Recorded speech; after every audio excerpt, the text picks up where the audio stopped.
नमस्कार दोस्तों, स्वागत है आपका। हमारी जो श्रृंखला है इसमें एरिक मेडस नाम का लड़का जो बहुत ही कम उम्र में इस दुनिया से चला गया था, उसके जाने के बाद उसके माँ ने एक ऑटोमेटिक राइटर के मदद से अपने बेटे के आत्मा से संपर्क किया था और उसने जो भी उसको महत्वपूर्ण संदेश दिए हैं इसको हम एक एक भाग में देखने की कोशिश कर रहे हैं। दोस्तों, आज का जो हमारा विषय है वो ये है, एरिक के माँ ने दोस्तों उसको ये पूछा था कि आत्मा को दर्द होता है क्या। ये जो सवाल है बहुत ही अजीब किस्म का है और जिन लोग इस चैनल को फॉलो करते होंगे उनको भी पता होगा कि आत्मा को इस तरीके से कोई भी दर्द नहीं होता। लेकिन एरिक ने इसका किस तरीके से जवाब दिया है उनको हम देखने की कोशिश करेंगे। एरिक ने उसके माँ के इस तरीके से सवाल जब पूछा तब उसने कुछ इस तरीके से जवाब दिया कि जिस तरीके से जो इंसान है, जैसे आज हम जीवन जी रहे, तो ऐसे समय में कोई हमारे से कोई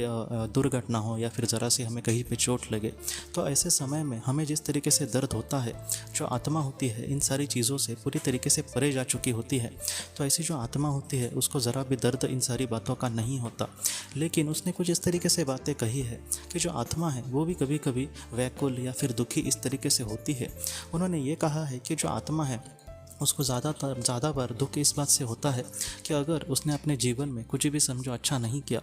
तो, या फिर उसने समझो किसी का बुरा किया, तो ऐसी जो आत्मा होती है उस दुनिया में जाने के बाद भी उसको शांति नहीं मिलती। वहाँ पर हाँ, उसको जैसे पृथ्वी पर हमें दर्द होता है वैसा तो नहीं होता, लेकिन जिस तरीके से हम पृथ्वी पर दुखी होते हैं या फिर टेंशन में होते हैं, वैसे अगर कोई आत्मा पृथ्वी पर अगर वो बहुत ही ज़्यादा बुरे कर्म करे, वो किसी को दुख दे, किसी को उसका इंसाफ ना दे, बहुत ही बार अपने काम क्रोध लोभ में ही डूबती जाए, बहुत ही ज़्यादा आसक्त रहे, तो ऐसी जो आत्मा होती है वो उस दुनिया में जाने के बाद भी बहुत ही ज़्यादा दुखी होती है। इसलिए उसने हमसे यही कहा है कि हमारे जीवन में ऐसा कोई भी हम कार्य ना करें जिसके वजह से हमें कल पछतावा हो। उसने ये भी कहा है कि पृथ्वी पर किसी छोटी चीज़ को लेकर हम कभी कभी एकदम नीचे गिर जाते हैं। जैसे आपने भी देखा होगा कि किसी को दुख देने के लिए कभी कभी लोग कुछ भी नहीं सोचते, उनको ये लगता है कि जैसे मैं उसको दुख दे रहा हूँ तो मैं कहीं ना कहीं उसका मुझ पर मेरा पूरा तरीके से उस पर हक है, या फिर मैंने उसको पूरी तरीके से कंट्रोल में किया है। ऐसी जो चीज़ें होती है वो पृथ्वी पर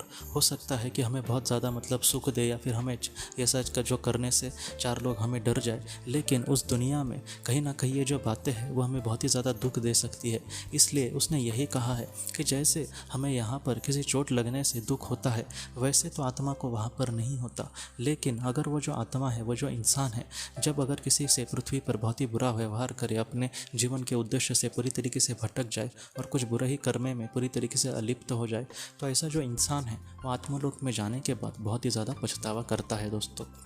तो इस आज के भाग से हम यही सीख सकते हैं कि हमारे हाथों से कभी भी ऐसा कोई भी कार्य ना हो जिससे हमारे आत्मा को पछतावा हो। दोस्तों ये बहुत ही बड़ी सीख मुझे लगता है कि आज के इस भाग में एरिक ने हम सबको दिया है। तो दोस्तों, और भी जो भी महत्वपूर्ण सवाल एरिक के माँ ने उसको पूछे थे उसको हम अगले भाग में बहुत ही बारीकी से और बहुत ही डिटेल में देखने की कोशिश करेंगे। दोस्तों,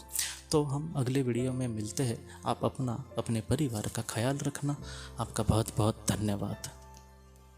जिंदगी की रोशनी ये एक कंसल्टेंसी है जो ऐसे लोगों को मदद करने की कोशिश करती है जिन्होंने किसी अपने को खोया है, या फिर जो लोग अपने जीवन में बहुत ही ज़्यादा दुखी है। जो लोग इस संस्था के साथ जुड़ते हैं उन्हें पास्ट लाइफ रिग्रेशन की ऑडियोज़ भेजी जाएगी, जिससे घर बैठे वह पास्ट लाइफ रिग्रेशन का अभ्यास कर सकते हैं, और उन्हें 5 मेडिटेशन ध्यान की भी ऑडियोज़ भेजी जाएगी। और इसके साथ साथ उन्हें PDF किताबें भेजी जाएंगी जो हिंदी और अंग्रेज़ी में है, जो मोबाइल पर या फिर लैपटॉप पर आप उसे पढ़ सकते हैं, और 10 ऑडियो बुक्स भी आपको भेजी जाएंगी। तो दोस्तों, अगर आप इस संस्था के साथ जुड़ना चाहते हैं तो कृपया इस नंबर पे व्हाट्सएप मैसेज करें। आपका बहुत बहुत धन्यवाद।